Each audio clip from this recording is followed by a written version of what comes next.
Hello everybody, welcome to another Factorio Friday Facts number 379, Abstract Wiring. This is going to be kind of a technical one. I guess they're just keeping us up to date with some of the things that they're trying to improve with the Factorio 2.0. And then, 2.0 is just going to be, it's the same game, but they add on the space exploration and the quality. So you can add those to Factorio 2.0. I'm not sure how 2.0 is going to work if you have to rebuy Factorio or if we're just going to get it if you already own it. I don't know. That's not really too clear. I might have to do some research on that. But Factorio, I would assume you have to buy it because they're putting some work in. And then the DLC stuff, as quote-unquote DLCs being the quality and the space exploration part of it, that's a lot of work too. So I would imagine you have to spend $30 to get all that stuff. So you get Factorio Plus, right? So anyway, they have this little quote here, which is from, I think, Futurama. I had to Google this because I don't watch cartoons, but it's a Futurama quote. Let me show you around. That's our lab table, and this is our work stool. Over there is our interplanetary space platform. And here's where we keep assorted lengths of wire. And then I think the kid comes in. He goes, whoa, a real live space platform. It's supposed to be spaceship or whatever. And then it goes, we designed it ourselves. Let us show you some of the different lengths of wire we used. And it's like, wire? Dude, you have a spaceship? So it's kind of funny. I think it's, it's that nutty older science guy. I don't know. I didn't watch the cartoons. So we're going into electric pole improvements. So this is kind of boring stuff, but there's some stuff at the end I want to go into here. But what they're talking about mainly here is that it's kind of like a behind the scenes with electric pole wiring that they have, that I guess it's like limitations that they've had, and until now they really haven't had a chance to focus on it. So they have the wire connections. All right, cool. But what happens, what they're trying to bring up here is it's the ghosting that causes a problem, and how the wires face and all the the poles. See how the pole is facing us this way, but it flips to the side when it's wired, and then the problem is the ghosting. So if you put down a blueprint or you shift click with a pole in your hand or in your cursor, you won't see a wire, or you will see a wire, but when you place it, I can't remember exactly how. I just don't look at it. That's why I'm saying this is kind of like technical stuff that they have to deal with, which is a real pain. But we're like, it's an annoyance maybe, but not really that big of a deal. So they have entity ghost and a special ghost connection here, and they have to figure out how to resolve having the ghost image in and also removing the wire if the ghost image disappears. Or let's say we have a ghost image here and an actual entity that's placed that can be destroyed. Now you got to resolve that issue with the wire being connected as a ghost image here.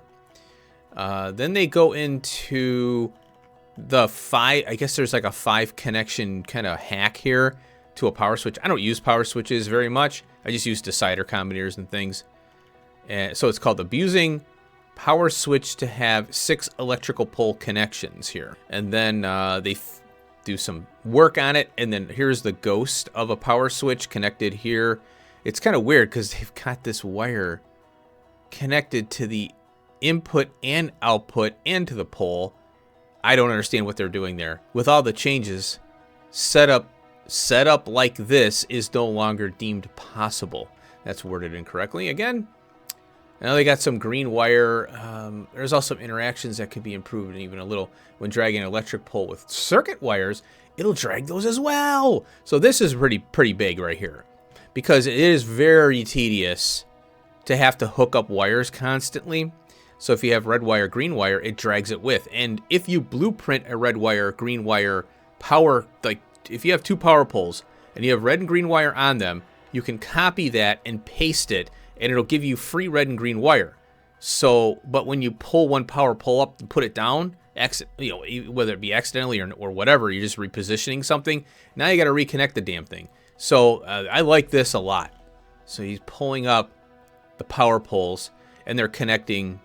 Yeah, also the red and green wires stay connected. Oh, I like that a lot. And then, okay, now they're going into the shadows. And this is, here we go. Let's kind of get the little thing there. So this is 1.1, and the wires were drooping too much. So they fixed the droop, and they added more shadows, better shadows. On here, this is 1.1, and you can see the shadows are way over here. And the droop isn't there, I guess, as much. But now it's looking better. So that's 1.1. This is 2.0. So it looks better. Yeah, they're talking about the drooping. Now here's 1.1. And yeah, they tighten the wires up. It's less droop. Yeah, it looks better. Looks a lot better without all that droopiness. Makes it easier to kind of, I guess it's easier to see it. It's not as clunky looking, I guess. And then we've got version 1.1. And why isn't it going? There we go.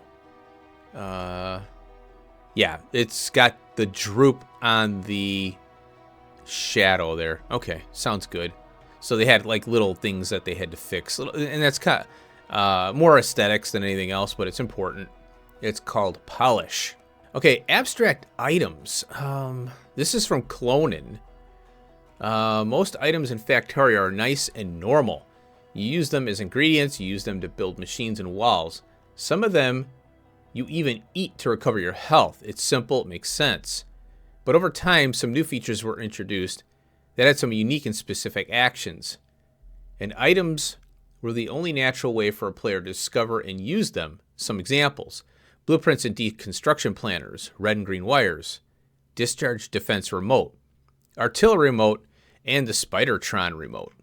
These were real items that you needed to craft to use. They took up inventory space. You lost them when you died, etc. You might be a little surprised to learn that when blueprints were first added, you had to craft them, yes, with an advanced circuit. And to erase them cost an electric circuit. To erase them? I think I remember that. Yeah, but I think they changed it where it was you needed a green circuit or a wire. I can't remember now. And then they just took that away and made the blueprint system different, where it didn't cost you anything. That would be a pain. I played it for a little while. I didn't really, when I first started playing, I didn't use blueprints. I was just learning. And then that changed in the next iteration or the next version. So I never really got to experience it. I didn't really understand what those were. And I remember there was something to do with you needed a circuit for the blueprints. And I think that was because they felt that blueprints were cheating, And then the blueprint mods that were out there, they just sucked them in. And they're like, all right, people want these, because people were building bigger and bigger. And they're like, come on, man, just put it in the game. So over time, we came to decide that having everything as a real item was not always the best gameplay-wise.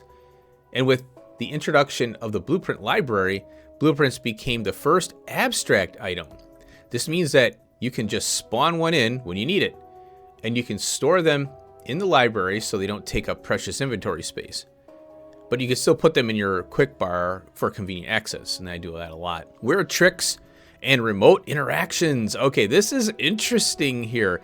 We're getting a sneak peek at the next Friday Facts, so with this.